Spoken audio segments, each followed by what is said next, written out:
Bismillahirrahmanirrahim. Assalamualaikum warahmatullahi wabarakatuh. Alhamdulillahirrahmanirrahim. Hari ini kita sudah ada di penghujung bab tentang persamaan dan fungsi kuadrat. Nah, kalau sebelumnya kita sudah membahas tentang persamaan kuadrat, sekarang kita akan membahas fungsinya. Jadi nanti kita akan membahas tentang pengertian, kemudian sifat-sifat dan penerapannya. Pengertiannya, fungsi kuadrat adalah aturan yang memetakan suatu daerah, yaitu himpunan asal, ke daerah yang lain, yaitu himpunan kawan, dengan pangkat tertinggi variabelnya adalah 2. Kalau di kelas 8 kan kalian sudah belajar tentang pengertian fungsi. Nah, fungsi kuadrat itu adalah fungsi yang pangkat tertingginya 2. Dan bentuk umumnya adalah ax kuadrat ditambah bx ditambah c. Kemudian A, B, dan C-nya adalah bilangan real, dan A-nya tidak boleh sama dengan 0, hampir sama dengan persamaan kuadrat, hanya saja di sini ada fx. Kalau persamaan kuadrat kan sama dengan 0. Kalau fungsi kuadrat itu fx sama dengan. Nah, kemudian bentuk umumnya seperti ini sama. Nah, nilai suatu fungsi, jadi yang membedakan persamaan dan fungsi kuadrat adalah fungsi kuadrat itu punya nilai, sedangkan kalau persamaan tidak punya nilai. Nilai itu apa? Jadi nilai itu adalah suatu bilangan yang didapat dengan mengganti variabel pada fungsi dengan bilangan tertentu. Misal, ada fungsi fx sama dengan 2x kuadrat ditambah 3c dikurang 2x kuadrat ditambah 3x dikurangi 1. Kemudian kita akan mencari nilainya untuk x sama dengan 2.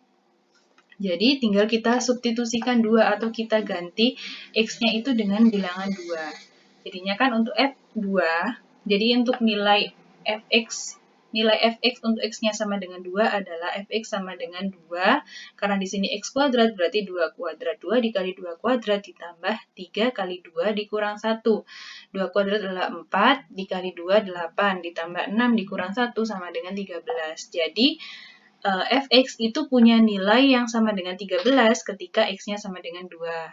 Jadi bisa paham ya perbedaan persamaan dan fungsi kuadrat kalau fungsi itu punya nilai. Nah, sekarang sifat-sifat fungsi kuadrat. Nah, jadi kalau fx sama dengan ax kuadrat ditambah bx ditambah c, jika ditinjau dari koefisien a-nya, a itu kan yang koefisien yang pada x kuadrat, pada variabel x kuadrat. Ditinjau dari koefisien a-nya, itu grafiknya itu akan terbuka ke atas jika a-nya lebih dari 0, dan dia terbuka ke bawah jika a-nya kurang dari 0. Jadi itu fungsi kalau ditinjau dari koefisien a. Sedangkan kalau dia ditinjau dari koefisien c, atau yang belakang ini, dia punya macam-macam bentuk. Nah, ada 6. Ada 6 karena dia dipadukan dengan yang koefisien A tadi. Jadi kalau A-nya lebih dari 0, dia akan terbukanya ke atas. Nah, kemudian C itu ada 3 kemungkinan. Yang pertama adalah kalau dia lebih dari 0, maka dia berpotongan dengan sumbu Y di 0,C. Di atasnya sumbu X. Kemudian atau C-nya positif. Kemudian kalau C-nya sama dengan 0, dia berpotongannya di 0,0 karena C-nya kan 0,0. Kemudian kalau dia C-nya kurang dari 0, berarti posisinya di sini, di sumbu negatif, Y negatif. Nah, kemudian sama halnya dengan yang A kurang dari 0. Jadi perpotongannya sama, hanya saja dia bentuknya berbeda. Kalau yang A-nya lebih dari 0 tadi kan terbuka ke atas. Tapi kalau A-nya kurang dari 0, dia terbukanya ke bawah. Untuk perpotongannya sama letaknya. Nah, kemudian kalau ditinjau dari diskriminan. Diskriminan kemarin kan sudah kita pelajari. Diskriminan adalah B kuadrat dikurangi 4AC. Nah, kalau yang B kuadrat dikurangi 4AC-nya itu lebih dari 0, maka dia memotong sumbu X di 2 titik. Jadi, misalkan yang panjang ini adalah sumbu X, dijadikan 1 ya. Nah, kemudian kan ada 3 kemungkinan juga untuk diskriminannya. Bisa dia lebih dari 0, bisa dia sama dengan 0, atau dia kurang dari 0. Nah, kalau lebih dari 0, dia memotong sumbu X di 2 titik. Sama seperti yang kalau A-nya A-nya kurang dari 0. Jadi sama, kalau D-nya lebih dari 0, dia memotong sumbu X di 2 titik. Kemudian kalau sama dengan 0, berarti dia menyinggung sumbu X. atau dia memotong, bukan memotong, menyinggung itu berarti ketemunya di satu titik, tidak sampai memotong ya. Kemudian kalau kurang dari 0, dia di atas atau di bawah sumbu X, jadi tidak menyentuh sumbu X. Paham ya? Itu kalau ditinjau dari diskriminan. Diskriminan itu apa? Yang kemarin ya, yang ada di rumus ABC itu, yang dalam akar. B kuadrat min 4AC. Kemudian, sumbu simetri dan koordinat titik puncak fungsi kuadrat. Nah, ini adalah hal yang akan kita gunakan untuk menyelesaikan masalah sehari-hari. Jadi, sumbu simetri dan titik puncak dari grafik fungsi kuadrat itu sangat berguna untuk menyelesaikan masalah. Jadi, misal ya, grafik fungsi kuadrat seperti ini, misal.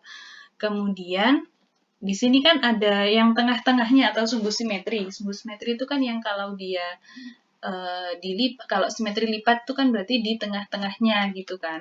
Nah, sumbu simetrinya atau yang sumbu yang tengah-tengah fungsi itu adalah ketika X-nya sama dengan min B per 2A. Nah, B-nya dan A-nya itu dari fungsinya. Jadi, fungsi itu kan bentuknya AX kuadrat ditambah BX ditambah C. Nah, B dan A-nya itu kita masukkan di sini. Jadi, ketika X-nya itu sama dengan min B per 2A, maka dia itu terletak di sumbu simetri. Paham ya? Nah, sumbu simetri ini, dia kan karena di tengah-tengah, pasti nanti dia itu memotong di titik puncak. Jadi, kalau grafik kuadrat, dia kan bentuknya kurva. Nah, kurva itu ada titik ekstrimnya. Jadi, dari sini seret sampai maksimal dia di mana, nanti dia akan kembali lagi, kan gitu ya. Atau nanti kalau misal dia bentuknya ke atas pun, juga dia pasti ada titik maksimalnya. Ya, ini kalau yang ke bawah berarti minimal paling bawah itu segini. Nanti dia akan kembali lagi ke atas. Nah, yang paling minimal itu disebut dengan titik puncak. Titik puncak. Nah, titik puncaknya itu adalah titik yang dia bersinggungan dengan sumbu simetri ini. Nah, ketika apa? Ketika ini ya titik puncaknya. Ketika koordinatnya adalah X, Y, di mana X-nya itu adalah, kan dia bersinggungan dengan sumbu simetri, berarti koordinat yang X-nya itu adalah min B per 2A. Nah, ini di sininya itu X-nya itu min B per 2A. Kemudian nilai fungsinya atau Y-nya adalah B kuadrat dikurangi 4AC per min 4A. Nah, B kuadrat dikurangi 4AC itu kan D atau diskriminan. Jadi, bisa juga kita tulis sebagai D per min 4A. Jadi, titik puncak dari suatu grafik adalah ketika X-nya itu sama dengan min B per 2A dan Y-nya sama dengan D per min 4A. Nah, sama halnya dengan kalau dia grafiknya yang terbuka ke bawah. Sama, jadi titik puncaknya adalah ketika dia bersinggungan dengan sumbu simetri, di mana X-nya itu min B per 2A dan Y-nya adalah D atau diskriminan per min 4A. Atau D-nya itu adalah B kuadrat min 4AC per min 4A. Paham ya? Jadi sumbu simetri itu selalu sama rumusnya, kemudian untuk titik puncaknya juga X, Y-nya itu juga sama. Min B per 2A dan B kuadrat min 4AC per min 4A. Nah, ini kan nanti akan kita gunakan untuk menyelesaikan masalah. Jadi, sekarang kita akan belajar tentang penerapan dalam kehidupan sehari-hari. Jadi, dalam kehidupan sehari-hari itu sebenarnya ada beberapa atau banyak sekali masalah yang bisa kita selesaikan dengan konsep persamaan dan fungsi kuadrat. Contoh ya, ini masalah yang pertama. Nah, panjang persegi panjang. Jadi suatu persegi panjang itu panjangnya 5 cm lebih panjang dari lebarnya. Jika lebar persegi panjang tersebut, jika luas persegi panjang tersebut adalah 500 cm, tentukan masing-masing panjang dan lebarnya. Nah, karena kita mau menentukan sesuatu yang kita tidak tahu, maka kita misalkan dulu. Misal lebarnya adalah X. Kemudian panjangnya kan 5 cm lebih panjang dari lebarnya, maka panjangnya adalah X ditambah 5. Kemudian mengetahui luasnya 500. Jadi luas itu kan panjang kali lebar. Panjangnya X, panjangnya X plus 5, lebarnya X. Kita kalikan. Hasilnya adalah 500 kan. Jadi model matematikanya seperti ini. X dikali X plus 5 sama dengan 500. Dikalikan satu-satu, X kuadrat ditambah 5, X dikurangi 500. 500-nya kita pindah sama dengan 0. Kemudian kita selesaikan untuk mencari masing-masing panjang dan lebarnya. Jadi kalau ibu ini pakai cara faktorial, cara pemfaktoran. Kalian bisa pakai cara yang kalian anggap mudah, bisa pakai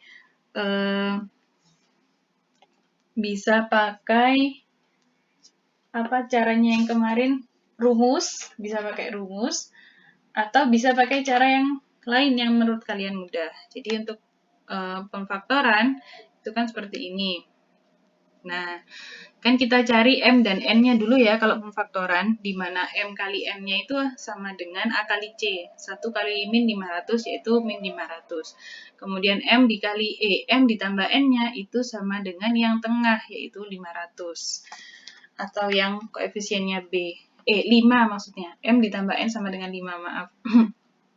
Kemudian ternyata kita dapatkan M-nya adalah negatif 20 dan N-nya 25. Jadi negatif 20 dikali 25 kan negatif 500. Kemudian negatif 20 ditambah 25 adalah 5. Jadi pemfaktorannya menjadi seperti ini. X ditambah 25 dari N-nya itu, kemudian X dikurangi 20 sama dengan 0. Nah, kemudian masing-masing kita sama dengan kan 0.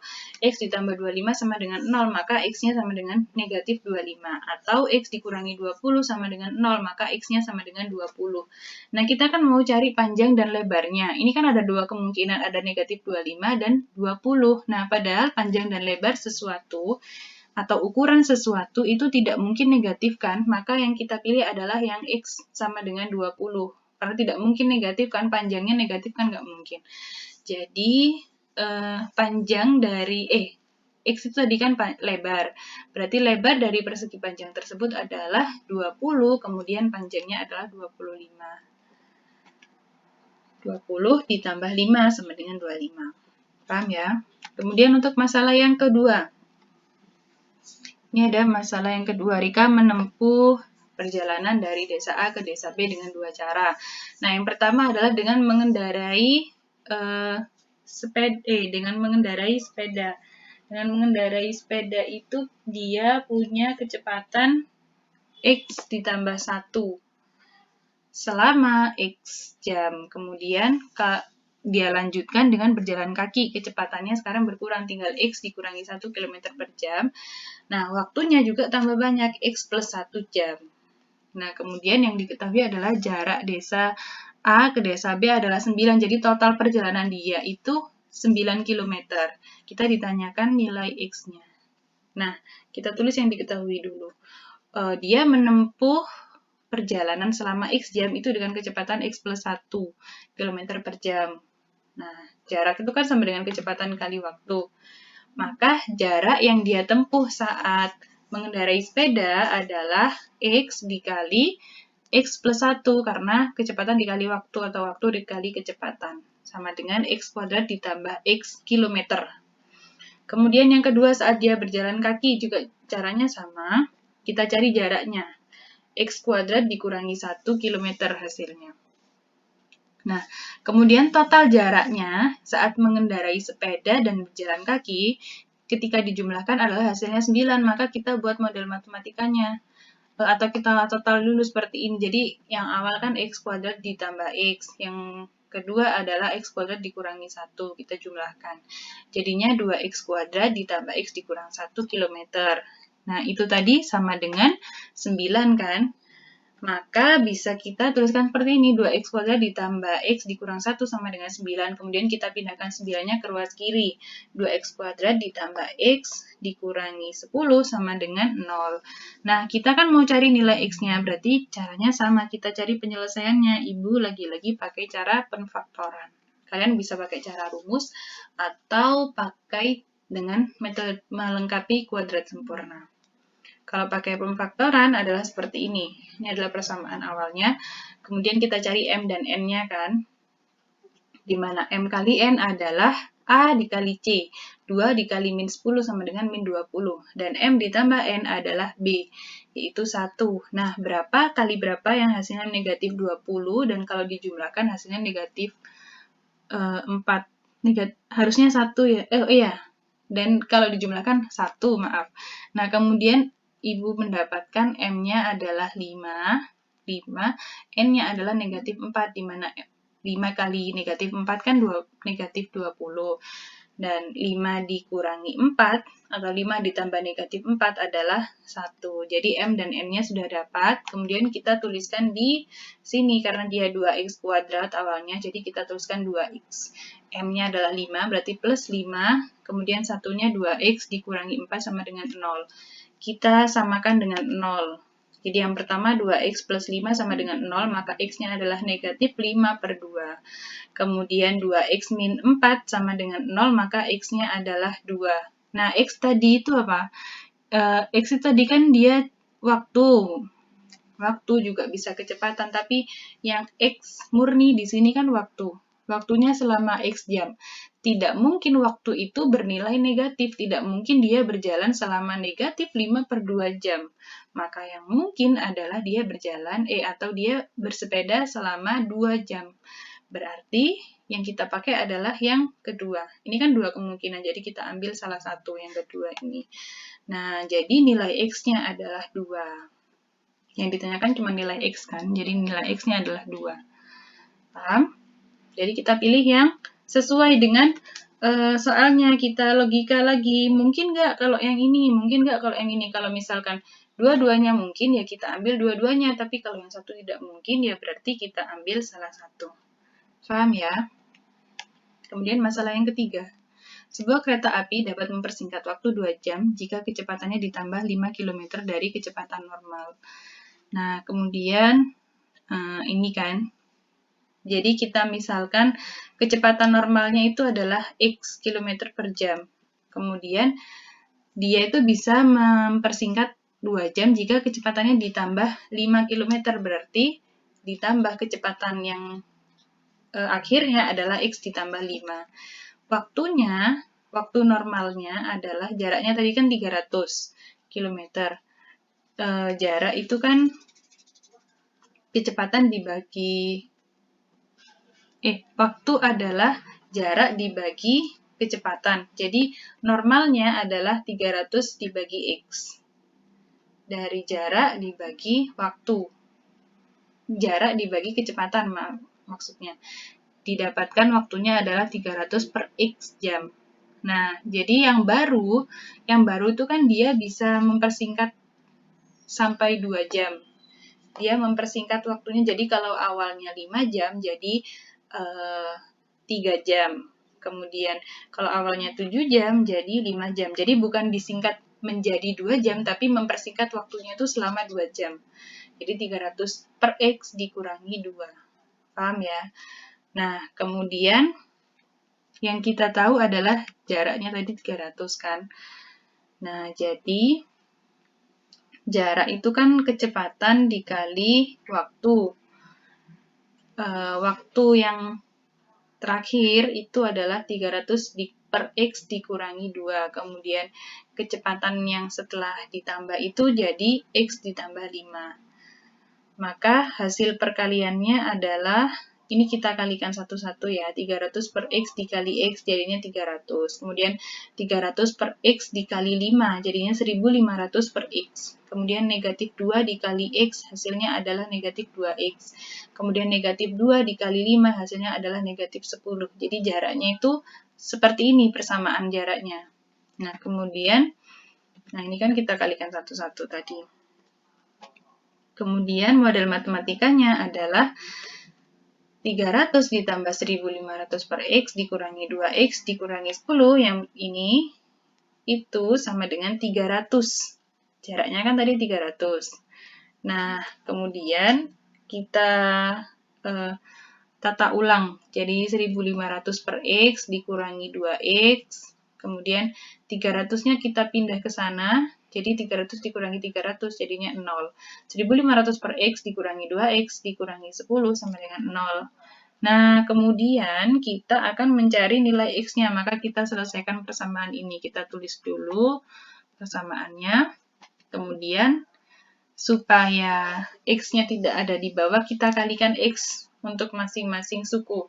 1500 jadinya 1500 dikurangi 2X kuadrat dikurangi 10X sama dengan 0 dikali X adalah 0. Jadi dikalikan X masing-masing. Nah, kemudian kalau sudah seperti ini, bisa kita selesaikan. Ibu lagi-lagi pakai cara pemfaktoran.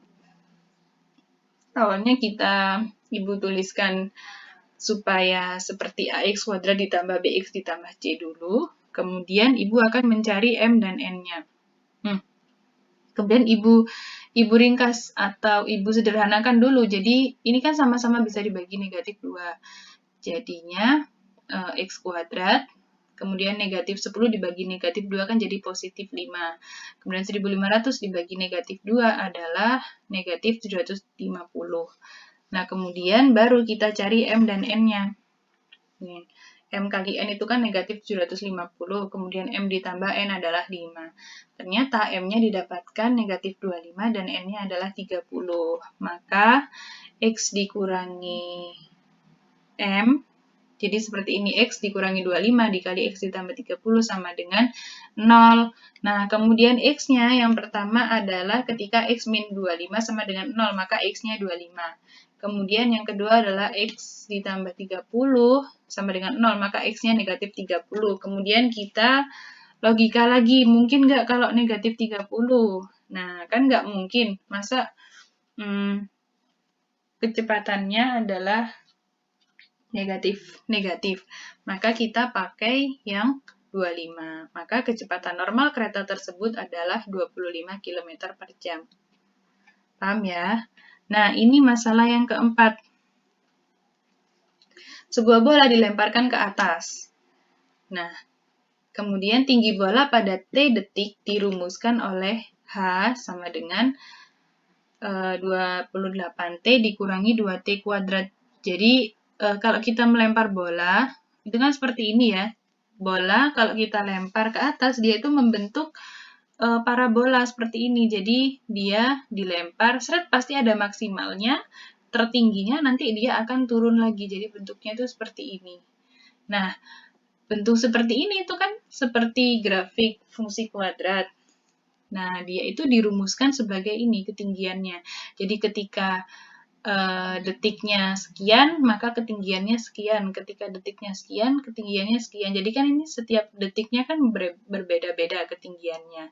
Nah, rumusnya itu seperti ini. Nah, kita ditanya tinggi maksimumnya. Jadi maksimum itu dia sampai mana? Nah, kita pakai yang titik ekstrim tadi. Jadi untuk maksimum dan minimum itu kita pakai titik ekstrim yang Ibu bilang sangat berguna untuk menyelesaikan masalah sehari-hari tadi. Nah, ini kan tinggi maksimal adalah tadi yang B kuadrat dikurangi 4AC per min 4A atau diskriminan dibagi min 4A. Nah, kita tulis yang diketahui dulu. Yang diketahui fungsi ketinggiannya adalah 28T dikurangi 2T kuadrat dalam meter. Kemudian tinggi maksimumnya tinggal kita masukkan ke rumus. B kuadrat dikurangi 4AC per min 4A. B kuadrat adalah 28 kuadrat dikurangi 4, A-nya negatif 2 yang nempel di T kuadrat kan. Kemudian C-nya kan nggak ada di sini, berarti C-nya 0. Nah, per min 4A, A-nya negatif 2. Karena C-nya 0 berarti kita kurangkan dengan 0, jadi 784 dikurangi 0 per-nya tetap. Kemudian jadi 784 per 8. Kita bagi 8, hasilnya ternyata adalah 98. Jadi tinggi maksimum dari bola yang dilemparkan ke atas dengan fungsi ketinggian 28T dikurangi 2T kuadrat adalah 98 meter. Paham ya? Lanjut, yang terakhir adalah ini. Jumlah dua bilangan X dan Y sama dengan 16. Jadi X dan Y-nya itu kita tidak tahu, pokoknya dia kalau dijumlah itu hasilnya adalah 16. Dan hasil kalinya itu kita misalkan dengan P. Nah, kita ditanya nilai maksimum dari P. Jadi, berapa nilai maksimum? Kan kalau bilangan yang dijumlahkan sehingga hasilnya 16 kan banyak, bisa 1 dengan 15, bisa 2 dengan 14, dan ada banyak sekali kan ya kemungkinannya. Nah, kita disuruh mencari yang paling maksimum. Kalau bilangannya hanya 16, mungkin kita bisa mencoba-coba. Tapi kalau bilangannya besar sekali, kan nggak mungkin kita coba. Jadi kita pakai fungsi kuadrat. Kita selesaikan dengan cara fungsi kuadrat. Kemudian yang kedua adalah kita disuruh mencari masing-masing X dan Y yang menyebabkan P-nya itu maksimum. Sama, untuk maksimum kita pakai titik ekstrim, yaitu B kuadrat min 4AC per min 4A. Nah, diketahui X ditambah Y itu kan sama dengan 16. Supaya dia tetap satu variabel, Y-nya itu kita jadikan 16 dikurangi X. Jadi, untuk perkalian, nah, bilangan pertamanya adalah X ya, untuk bilangan keduanya adalah 16 dikurangi X. Kemudian perkalian dua bilangan itu adalah X dikali Y kan, berarti X dikali 16 dikurangi X. Kemudian kita kalikan 16X dikurangi X kuadrat. Nah, hasil kali maksimumnya adalah, langsung kita masukkan ke rumus ini. B kuadrat dikurangi 4AC per min 4A. 16 kuadrat dikurangi 4 dikali A-nya negatif 1. A-nya negatif 1, kemudian C-nya tidak ada, jadi C-nya 0. Per min 4A, berarti min 4 dikali min 1. Jadi 16 kuadrat adalah 256. Dikurangi 0 per min 4 kali min 1. Jadinya 256 dibagi 4. Hasilnya adalah 64. Jadi hasil kali maksimum dari dua bilangan tersebut adalah 64. Nah, kemudian untuk mencari bilangan berapa yang kalau dijumlahkan hasilnya 16 dan kalau dikalikan hasilnya 64. Jadi bilangan itu adalah 8 dengan 8. Jadi P maksimumnya adalah 64 dan masing-masing X dan Y-nya itu sama. X-nya 8 dan Y-nya 8. Paham ya? Nah, Ibu harap kalian semua paham. Meskipun videonya agak panjang, semoga kalian masih tetap konsentrasi ya. Nah, ini ada latihan yang bisa kalian kerjakan, hanya 3 soal saja. Jadi di halaman 59, latihan 2.5, nomor 1 dan 6 saja. Kemudian latihan 2.10, halaman 72, nomor 1 saja. Ibu akhiri, wassalamualaikum warahmatullahi wabarakatuh.